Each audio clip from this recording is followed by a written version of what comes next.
What's up guys, NepentheZ here and welcome back to another FIFA 23 video. EA dropped a patch yesterday in which they changed things like outside the foot shots and trivela shots in general. They nerfed them, they made a whole bunch of other gameplay changes, but they made one specific change within the patch notes that talks about the dribbling. And it's just one change, and I'm going to read it here for you what that one change is. And that one change is... I'm going to have to find it now, aren't I? In some cases, players could incorrectly slow down when attempting to dribble with the ball. That's the only dribbling change they made. However, upon making that change, it has changed everything within the game.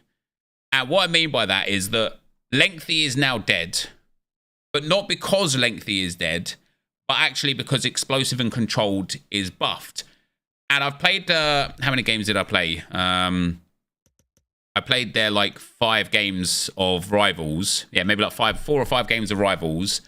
And I put in explosive players, Frederick Ljungberg, Papin, and Vinicius Jr. I also had Al Owaran on loan, who's obviously got 99 pace. And then I had Kessié and Touré in the midfield, and the defense as you see it now, right? And I played some games with that, and immediately I could tell that the players that were previously explosive and felt heavy to dribble with, couldn't get away from lengthy players, just couldn't get away from players in general, considerably better, way more agile on the ball, way faster when in behind, actually felt like there was pace on them. And similarly, players like this, like Kessié, who is lengthy and with a shadow, and doesn't have necessarily the best dribbling assets, like he's got good agility and balance, but it's not great, he felt way more responsive. Now, the downside to what has happened is, overall, the gameplay has gone back to FIFA 22, right? It is all about pace now.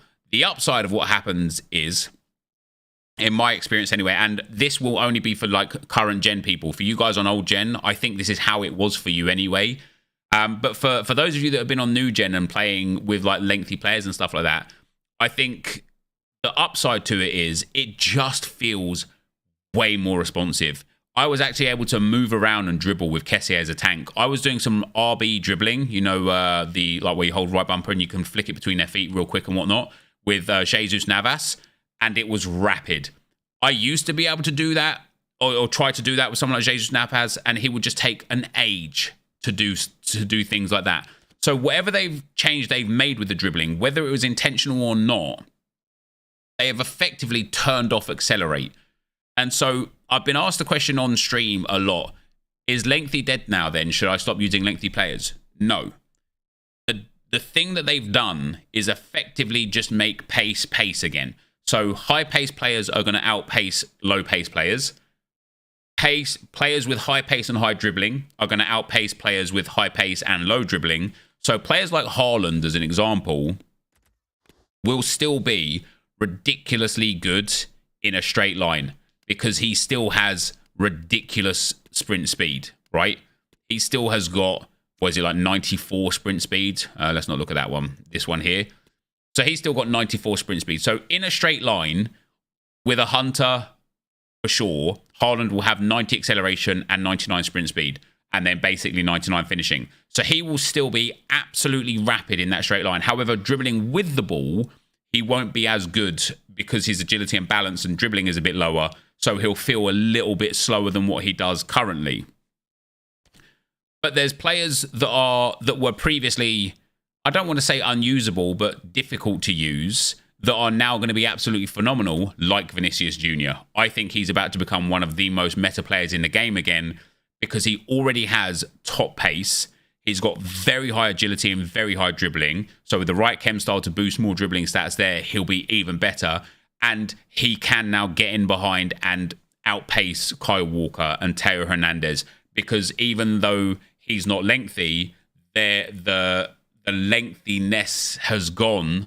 The explosiveness has gone, and so he just has more pace and more dribbling than Kyle Walker and Theo Hernandez, or the same pace and the same dribbling, or the same pace at the very least as Walker and Hernandez. And it's made for a game that is going to be more suited against counterattacks for sure. But the positive again of what it's done is it's made certain players that you can get in this game as objective players usable that previously weren't. And one of those players, as an example, would be the Milestones. What's his name? Buchanan here, because Buchanan has got insane pace, very good agility, and good dribbling with good shooting. So a finisher chem style on him now with his 4-star skill moves, he's just going to be real good. Whereas previously, because he was explosive, he would have been garbage, right? Now he's going to be incredible. However, on the flip side, it's made players that were very fun to use, like Arnautovic, not irrelevant, because you're still going to be able to use them and you're still going to be able to score goals with them, but they're just not going to be as overpowered as they were before because they're just slower, right? So if we go and have a look at Arnautovic's card, obviously for him, his special card I've loved, right? Because he was lengthy and he has good physicals, good passing, very good shooting with good pace, with 4-star at 6'4". Now you're going to have to put a hunter on him. First of all, that will get him up to 92 sprint speed and 89 acceleration with good shooting. But because his agility and balance are low, he is now going to get caught up by those centre-backs like that, because there are, of course, an unbelievable amount of high-paced centre-backs in this game now. And because lengthy doesn't matter anymore, and it just comes down to pace and defensive capabilities now, someone like David Alaba, for example, I don't need to keep him on an anchor anymore. I can now go and put a shadow on him, get 89 acceleration, 89 sprint speed with cracked out defending, and he's just going to be one of the best centre-backs in the game because he's going to be fast with high dribbling.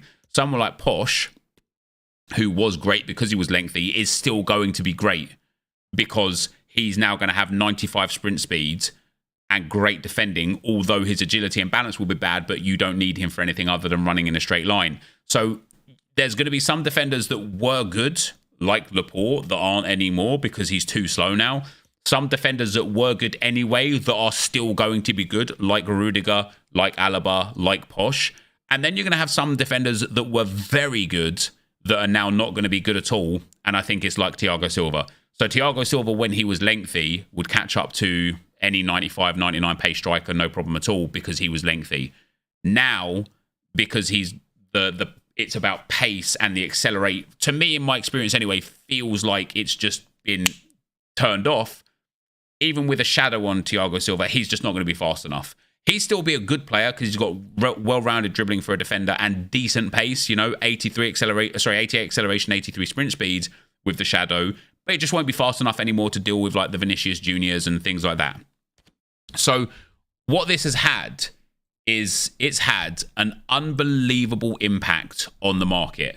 And obviously this patch came out yesterday, but it only feels like today that people have been kind of recognizing that it's changed. And that is why the most popular player list on FIFA right now is a lot of gold cards, because people are wondering, are these cards good or bad anymore? So Virgil van Dijk, who has been selling at today, let's have a look, 170 at 2 o'clock, and is now just dropping massively down into the 160s and 150s. Look at that, he's lost 20k in about 3 hours of value. And that is because although Van Dijk will still be good, he's not necessarily the best because pace is king. So centre-backs with 86 or 87 pace or 85 pace are going to trump someone like Van Dijk. I'm actually a bit shocked that his price has gone down quite significantly. But yeah, from yesterday, he's gone down from 170 to 150. But somebody like Ronaldo, I would expect his price to go up, right? Because with a hunter on him now, with 5-star, 4-star, with insane shooting and very good dribbling outside of agility and balance, I think Ronaldo is going to go back to being like crazy OP. What's his price doing? I mean, his price is all over the place. He's at 175 now. If we look at a daily price, he's gone down from 200 down to 175. I do reckon Kylian Mbappe and Neymar might be the guys that have gone way up. So Mbappe is going up. He was under 1.2 million earlier on today when I looked at him.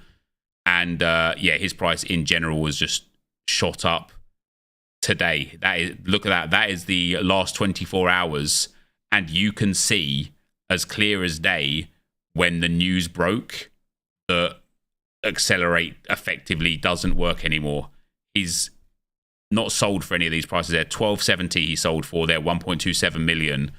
But you can see here his price has just gone up and up and up. He's gone from 1.1-ish million up to almost 1.3 million. And even earlier on today, he was under 1.1 million. So he's gone up almost 200,000 coins just because of this change in the patch. Vinicius Jr., I would expect to be the same because I do think that he's going to be like the go-to guy. I think with a finisher on Vinicius Jr., oh, that dribbling, that pace, and 99 finishing, and 5-star skill moves, he's just going to be the best player, right? And then if we look at his price graph, yep, absolutely the same. November the 16th at 1 p.m, 88k. This new impact comes in, makes waves in the community, 115k. He's gone up massively because he's now going to be meta. And the main guy is Al-Owaran. Obviously, he's the fastest player in the game, right? We'll look at Neymar here as well. I bet he's done exactly the same. Yep, just gone up as well. 290k, now up to 350k, because he's just going to be dumb meta, right? He's just going to be dumb good now. Whereas before, because he was explosive, I don't know if you could get Neymar to being controlled. No, he was just explosive. He was still good because he had Trivela shots, 5-star, 5-star. Now he's great, right? He's gone from being good to being great. And with a Hunter on him, with that pace, that dribbling, it's just lights out good. But Al-Owaran, sorry if I'm butchering his name, 99 sprint speed, 98 acceleration already. Ridiculous dribbling already. You could put a finisher on him. And that, guys, that is going to be the best player in the game. Maybe outside of like Rule Breaker Ronaldo or some other like ridiculous icon or something. Because basically perfect pace, 99 dribbling, great composure, 92, 99 agility, 91 balance with 99 finishing and 95 positioning. That is what it's going to be now. He's 6 foot tall as well, which is great. He's controlled, which doesn't matter either. It's just about pace now. And if we look at his market sales history, he was down at 600k. He went up as high as 700k. I think he's kind of like a bit too expensive to change too much, and the supply of him is a bit low, but even he has spiked back up. And probably Moses Simon is going to be somebody who's going to have peaked quite a bit because he also has great base pace and insane dribbling. And so I think, again, on him, especially if you don't care about the passing side of things, a finisher on him gives him great shooting, great pace. He's 4-star, 4-star, great dribbling. And he's just going to be one of those guys that is ridiculous. And yeah, look at that. His price has gone from 26, 27, 28k all the way up to almost 40,000 coins in just some hours because of this change. We'll have a look at someone like Tomori as well, because Tomori, as far as obviously a centre-back goes, has ridiculous pace. He's 21k now. I don't know what he was. Obviously, him with a shadow, just ridiculous. 6'1" as well, which is great. Has his price peaked? Like, it's going up. I think defenders are going to change a lot less, though. I think defenders that were expensive might come down if they didn't have pace, but I don't think defenders are going to change too much because I think there's so many defenders with high pace now. I think the midfielders and the forwards are going to be the ones that change. But ultimately, whatever EA have done in this patch, that is the only dribbling change. Whatever the EA have done, whether it was accidental or not, they have completely eradicated the entire Accelerate like business. Doesn't matter that it says controlled. See this thing here, Accelerate, doesn't matter anymore. It is literally feels like they just disabled it and turned it off, and that's it. And maybe they did, and maybe that was accidental. Maybe it will get re-enabled. Maybe this is by design, but this game definitely feels a lot more like FIFA 22 now. It feels way more responsive, and in my opinion, although I'm going to suffer with not being able to use players to a great efficiency level that I was like Arnautovic or like De Jong's objective card, I think from my experience of the 5 games that I've played so far, I think the game feels a lot smoother and it's a net win for EA. Let me know what you think down below, guys. Thanks for watching, and I'll see you next time. I'm out. Peace.